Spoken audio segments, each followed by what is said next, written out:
13 to 15-year-olds. So these are the students that we have to think about that are going to be here, in a couple of years. And, one of the things they said is they wanted a phone that would do GPS and open their documents and let them remote desktop to their computers and all these kinds of things. So I threw in the pointy-haired boss because everybody wants a doohickey. So the primary uses, of course, which I think these fall in line with what a lot of people do, email and social networking sites, in that order, email far above anything else, actually.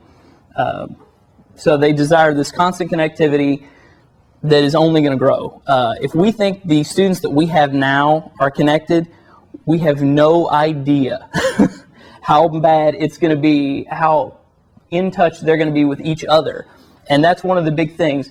One of the other parts of that study that was so interesting, they said students are not texting to save money. They're not texting because it's easier. They're texting because it lets them multitask. That is the number one reason they gave, multitasking. And as we can see from the video earlier, multitasking is one of the key things our students are doing now.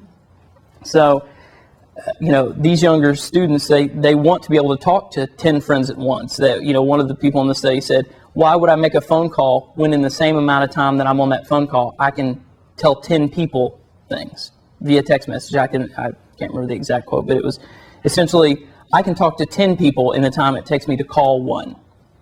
So let's look at sort of this new collaborative environment that these students are entering. What are collaborative environments? Well, Wikipedia is a collaborative environment that collaborates everyone in the world into an encyclopedia-type environment. Photosynth, we're going to get into these more in depth, so I'll just touch on them real quick. Photosynth, which is a Microsoft product. Google Earth, gaming environments. This is from Sony's Little Big Planet. I like video games. So here's the obligatory Wikipedia slide. I think, raise your hand if you have not used Wikipedia. I'll send you a link. Okay, so what's the good thing about Wikipedia? The largest source of research information on the internet. It is typically 1.5 times longer, article-wise, word-wise, than an Encyclopedia Britannica article. The difference is Encyclopedia Britannica doesn't have articles like episodes of Lost.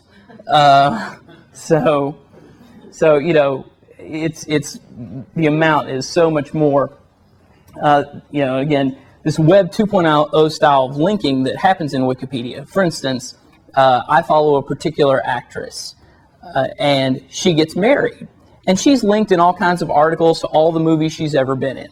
Well, in the old HTML style, if her name changed, God, somebody has to go through and edit every one of those pages. Well, that's crazy.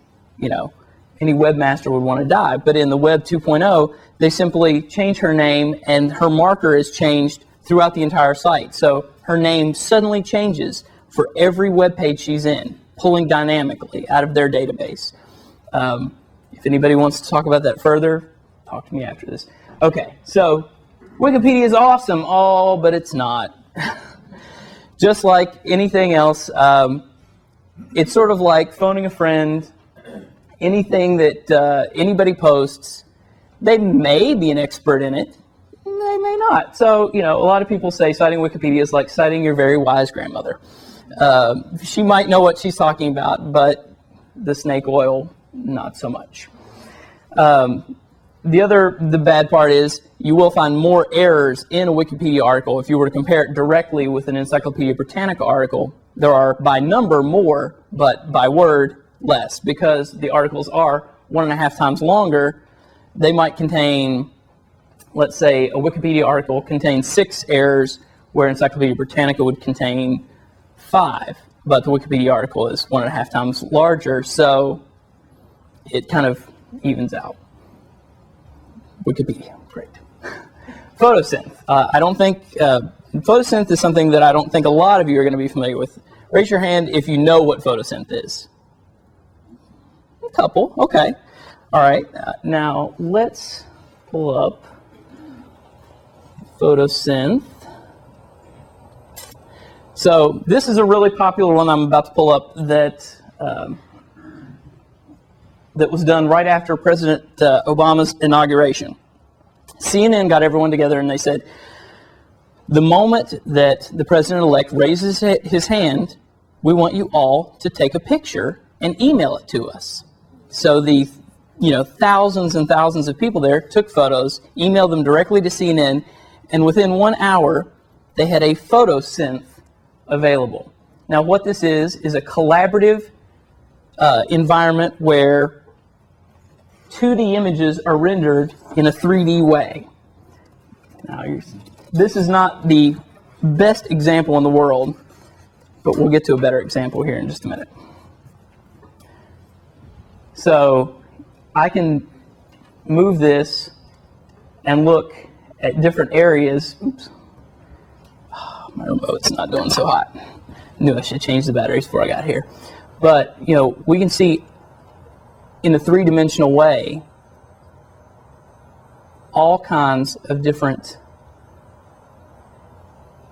angles of the same subject at the exact same time. And so what photosynth does is it says, okay, I know this picture was taken here, and then it can extrapolate all of the angles from one picture.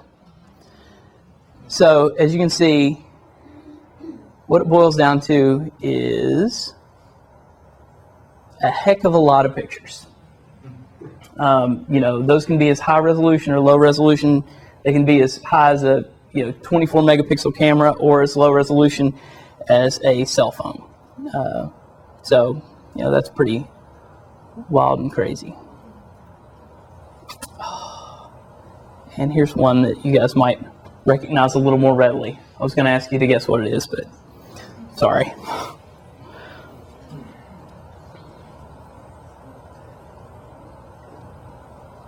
So here's Thoroughbred Park.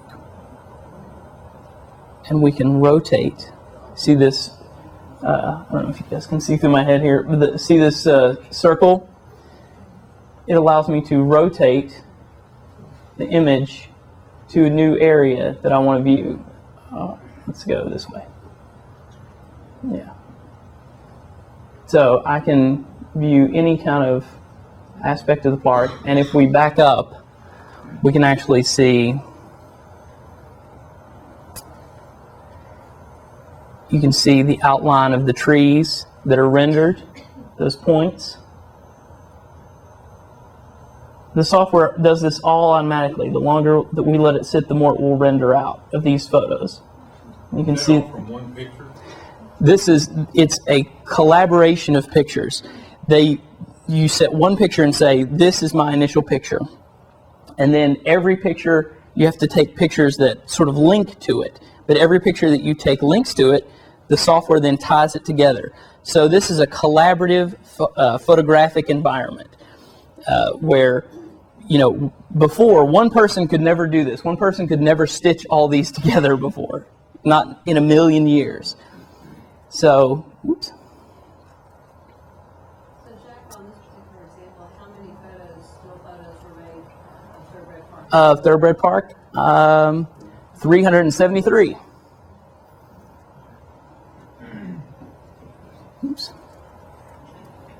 So that's kind of an idea of a collaborative photographic environment that was not possible a couple of years ago. We would have never thought to work in this manner. Okay, and of course, everybody loves Google Earth. I have the link to the SharePoint, which I've actually already loaded because I'm nervous. This is a tour that my daughter made. I wanted to start here in 206 Student Center where we are today. And I thought, let's look at some geotag things. What can we possibly look at? Oh, there's that. Jeez, how cool. So let's look, what else is being geotagged? Well, there's something in the Student Center. What could that be? That's information about the Student Center that we never posted, that a user put up. That's where you get your wild card.